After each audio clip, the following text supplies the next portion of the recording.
Guten Morgen. Time for stories in cafe with Christina. I read this story to my daughters a couple nights ago. As I love frogs, I was instantly intrigued. However, have you ever heard about the story of the frog and the frying pan? It says it's a Scottish folktale, but we shall see. There's not really any stories or pictures, lots of stories. So, that's what the frog looks like. And let's indulge as we hear. Also, there's no serpents or werewolves in the story. Once upon a time, on the mossy, earthy moors of Scotland, a mother and her daughter lived in a small cottage. One day the mother asked, "Would you like oatcakes for tea?" "Yes, that would be lovely," said the girl. So the mother fetched a couple of handfuls of oatmeal and a pinch of salt, and then realized there was no fresh water in the house. The best water for baking is the pure, clear water in the well at the end of the world. She handed a big jug to her daughter. "If you want oatcakes for tea, fill that jug from the well at the end of the world, please." The end of the world sounds like a long way away, but Scotland is on the north edge of Europe, and the end of the world is often just over the horizon. So the girl faced a long walk, but not as long as an expedition or a quest. She spent the morning striding along, swinging the empty jug with every step. When she reached the white stone well, she sat on the edge and looked in. The well was empty. The well at the end of the world was dry. The girl sighed. "I've walked all the way to the end of the world. Now I'll have to walk all the way home again with an empty jug, and there won't be oatcakes for tea." "Oatcakes?" said a soggy voice. "I love oatcakes." A frog jumped onto the edge of the well. A shiny frog with a yellow belly, a green back, and a long tongue jumped up right beside the girl. But this frog was shiny like slime rather than polished jewelry. It was green like poison rather than leaves. It was yellow like mustard rather than daffodils, and its long tongue was black and sticky.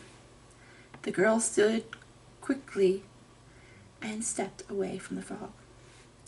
"I love oatcakes," the frog said again. "There won't be any oatcakes without water," she said. The frog smiled, a gummy, wide-mouthed smile. "I can bring the water back to the well, if you make me a couple promises." The girl looked at the frog, at the empty well and her empty jug, then back at the frog. The frog flicked its tongue out and caught a fly. Then he ate it. "Yuck!" said the girl. The frog said, "If you want water, you must promise to let me into your house when I knock on the door tonight, and you must promise to let me sit on your lap and eat oatcakes from your plate." The girl took another step back and watched the frog flick out its tongue. She didn't want to let the frog into her house, or on her knee, or at her oatcakes, but she thought, "This frog doesn't know where I live, and it can't possibly hop as fast as I walk, so I can safely make those promises and never see this frog again." So she said, "Yes, I promise that if you knock on the door tonight, I'll let you in, let you sit on my knee, and let you eat my oatcakes. But first, you have to find me water."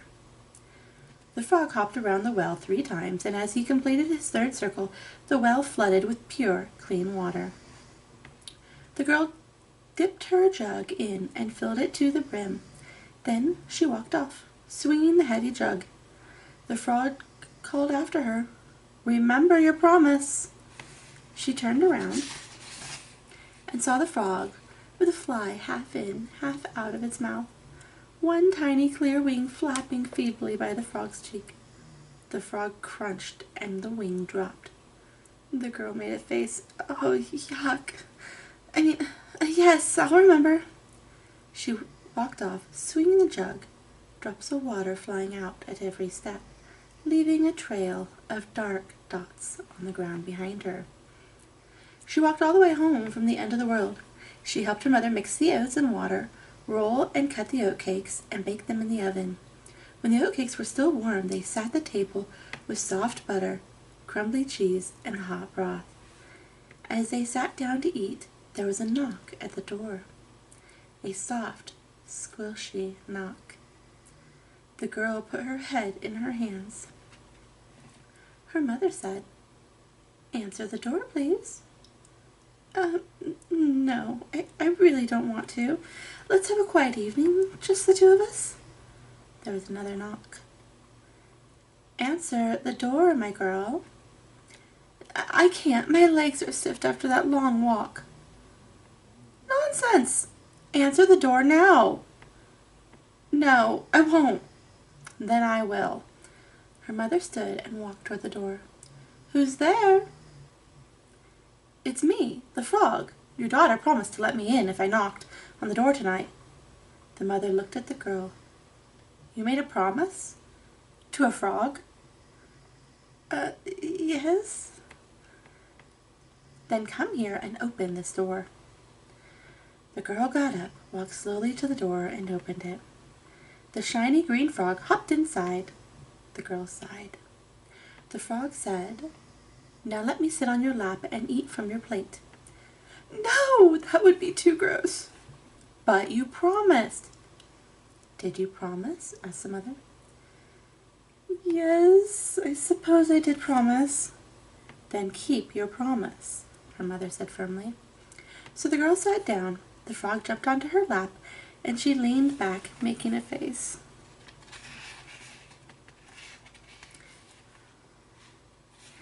Keeping her hands well away from the frog's glistening skin. The frog put its front feet on the table and started to eat one of the oatcakes from her plate. It used its long tongue and soft lips, and it dribbled and drooled, and it worked the oatcake into soggy lumps and then swallowed them. The girl leaned back even further, muttering, "Yuck, I'll never be able to eat another oatcake." Then the frog pulled itself up on the table. "There is one more thing I want you to do for me." The girl pushed her chair back, stood, and stared at the frog, squatting in the middle of the table. "Just one more thing," the frog said. The girl had read the right books and heard the right stories, so she said, "No, no way, I'm not kissing you. I've seen you eat flies with your flicky tongue, and there is no way I will ever kiss you. Not for a jug of water, not for a jug of gold coins, not for anything. I will never kiss you." The frog shrugged. "That's fine. I don't want a kiss. I want you to hit me on the head with an iron pan. I want you to strike me with cold iron."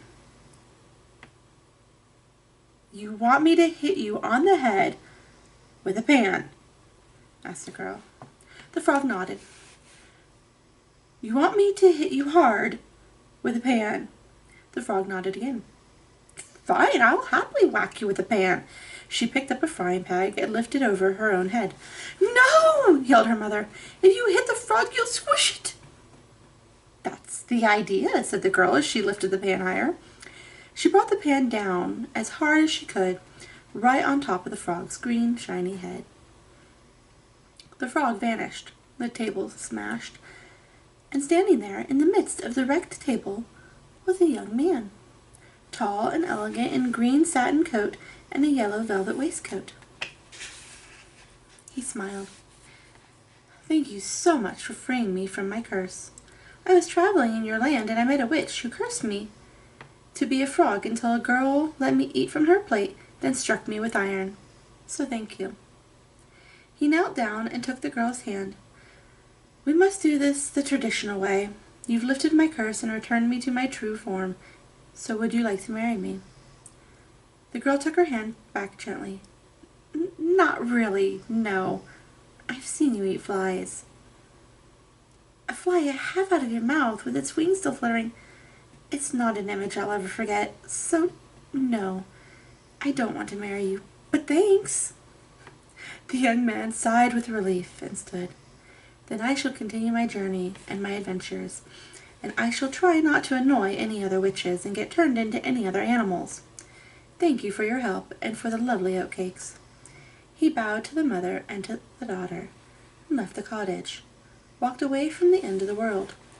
The girl stood on the doorway and called after him, "If you do annoy another witch, and do get turned into another animal, you're welcome to come back here and I'll hit you with the frying pan again." I wonder if he ever went back. What do you think?